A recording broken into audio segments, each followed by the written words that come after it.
Coming up on this episode of the CPG and CBD University Podcast, it's the first part of our series looking at CBD as an ingredient, changes in consumer trends, the drop in the price of CBD, and a new look industry landscape begs the question. This is the CPG and CBD University Podcast, and it starts right now.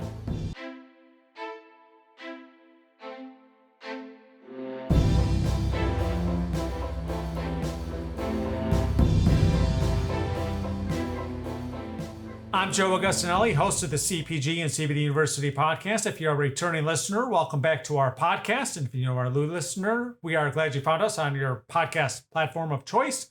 A reminder, full video episodes on the Global Widget YouTube channel and the YouTube channels of our brands. And if you're watching the full video episode, you'll recognize my guests if you have followed our podcast along throughout its journey of the first 90 or so episodes we're on to now. And welcome back to our podcast. From the Brightfield Group, Marketing Director Connor Skelly. We previously discussed this topic on our transition episode to the CPG and CBD University Podcast, and now we kick off our series to look to the question, CBD as an industry or an ingredient? Recent report from the Brightfield Group looked at this very question, so Connor's back to tell us all about it. Hey, Joe. Hey, Connor. Thanks for having me. Great to be back. Anytime. Always enjoy our podcast episodes. How are things in Chicago? Hot. Should be all right soon, but hot. Same as Florida. Yeah. But fear not, you'll have winter soon. We'll just cool off a little bit to the 80s. So. Yep. The 2 months of summer here are soon going to be over. So, Connor, no secret that the CBD industry doesn't look the same as it did prior to the pandemic. And, why is that? I mean, the obvious short answer is COVID. Before the pandemic, we were estimating about 3,500 brands in the space. Now that number has been cut to around half. And store closures, limited sales for a lot of the retail-focused brands, and stunted consumer discovery because of the lower foot traffic, which was a big driver of adoption. However, many brands either strengthened or pivoted to their e-com business. The massive drop in the price of hemp led many brands to launch promotional campaigns where many brands were experiencing a hit on revenue, but not necessarily a hit in sales volume. And their promotional campaigns were offering free products and trying to recreate that trial experience that they couldn't create in store. And so they were able to build that awareness and acquisition through their own website and begin that path to loyalty for a lot of consumers. And over the last year, innovation hasn't slowed down at all. Minor cannabinoids like CBN and CBG continue to make their way into products, and a lot of brands start to incorporate other functional ingredients like melatonin or L-Theanine. There's so many of them to better position their products for need states like sleep or focus. And meanwhile, while all of this is happening, the FDA has yet to really provide any regulatory guidance on CBD, which is further limiting a number of categories, including the key food and beverage category for CBD. And we'll have more on CBN in an upcoming episode of our podcast, and then more on the functional ingredients in part 2 of the series. Breaking down those points a little further, first on the regulatory front, how has slow regulatory rollout really limited the growth of ingestibles? Yeah, I mean, the current regulatory environment that these brands are operating in, it's artificially restricting this market, right? The demand is there. New products are launching every day with a variety of ingredients that include CBD, and consumers are increasingly purchasing them. Beverages are a great example of this. There's the obvious competitors like Cokes or the Pepsis of the world. And these new CBD infused products are lining the shelves alongside their newer products, targeting similar consumers or need states. And because of the gray legal market, these larger CPG players are they're holding off. And we talked about consolidation. You mentioned about 3,500 companies, back before the pandemic. Obviously, a lot of those companies now have been, with the consolidation no longer there. So what factor, if any, has that consolidation played in the industry and changing the landscape? Yeah, I mean, there's definitely the extinction event side of it from COVID.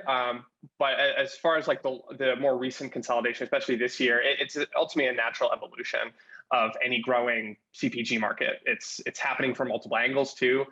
We're seeing a lot of M&A activity in both the Canadian and US cannabis markets for CBD brands, as those licensed producers and the MSOs, they continue to expand their portfolios to fill more of that wellness bucket, which their cannabis brands may or may not be positioned for. And there's a number of CBD brands expanding into cannabis as well. So it's really happening from the flip side too.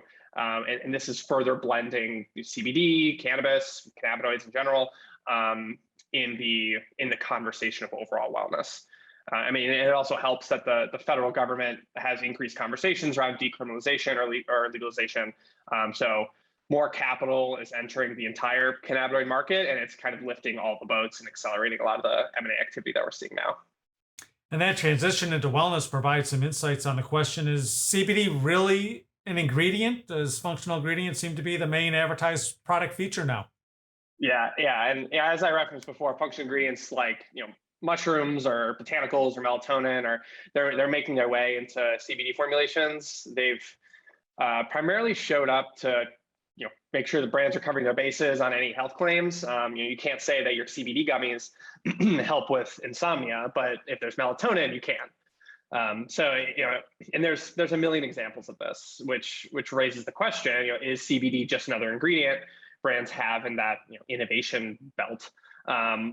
Is it the go-to wellness ingredient? It's starting to face a lot more competition with other ingredients like ashwagandha or reishi mushroom that are, the language on them in the packaging is similar to a lot of the language that you'll see on CBD products. So, in my opinion, CBD is an industry solely because of the regulatory environment it currently operates in.